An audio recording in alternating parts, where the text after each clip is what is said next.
পরিস্থিতি না, এটা দেশের জন্য বিব্রতিকর পরিস্থিতি। বলা হয়েছে যে আমি একটা সাংবাদিকের একটা ছোট্ট ক্লিপ বলি যে আমি দেখলাম যে সাংবাদিক সাহেব বলতেছে যে প্রিলি রিটেন ভাইবা তার আগে কোনো কোটা অ্যাপ্লাই করা হয় না। ঠিক আছে, এই পর্যন্ত ঠিক আছে। এরপরে গিয়ে 4000 সিরিয়াল থেকে সে অ্যাডমিন ক্যাডার হচ্ছে, 4000 সিরিয়াল থেকে সে ফরেন ক্যাডার হচ্ছে, এদিকে 1500তম হয়ে পাচ্ছে না তাদের এক্সপেক্টেড ক্যাডার। এই পর্যন্ত তার প্রশ্নকে আমি কিছু বলবো না। এরপরে সে বলেছে ধরুন ভাইবার পরে গিয়ে 2 জন প্রার্থীকে আমরা পেলাম, তার মধ্যে একজন হচ্ছে মুক্তিযোদ্ধার সন্তান এবং অপরজন কি রাজাকারের সন্তান। ওই সাংবাদিক বুঝলো কেমনে ওইটা রাজাকারের সন্তান? আমার বাবার জন্ম 1973 সালে, আমার বাবা যুদ্ধ কেমনে করবে? এটা আপনারা বলেন।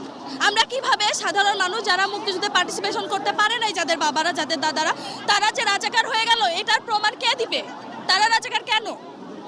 আমার কাছে বাংলাদেশের কাছে এটা প্রশ্ন। সব জনগণ আপনারা সবাই বলেন, এটা আমাদের জন্য বিব্রতকর অবস্থা না, এটা দেশের জন্য বিব্রতকর অবস্থা, এটা দেশের স্টুডেন্টদের জন্য বিব্রতকর অবস্থা।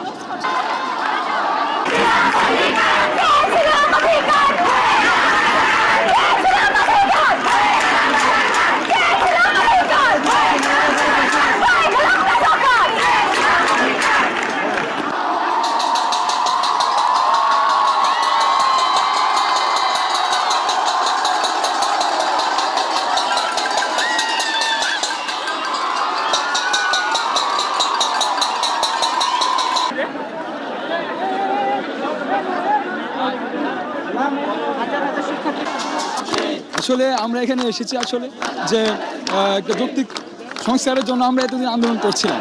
তো আমরা একটা চেয়েছিলাম যে হ্যাঁ প্রধানমন্ত্রীর কাছ থেকে একটা পরিষ্কার একটা বক্তব্য আসবে, আমাদের পক্ষে একটা বক্তব্য আসছে, কিন্তু আমরা দেখতে পাই একটু বিপরীত ধরনের একটি বক্তব্য এসেছে, যার কারণে আমরা ছেলেরা আজকে এখানে আবার হাজির হয়েছি। ছেলে মেয়ে সবাই বাংলার সাধারণ শিক্ষার্থীরা সব জায়গায় অবস্থা নিচ্ছে আস্তে আস্তে। আপনারা ঘুমাইতে পারলেন না?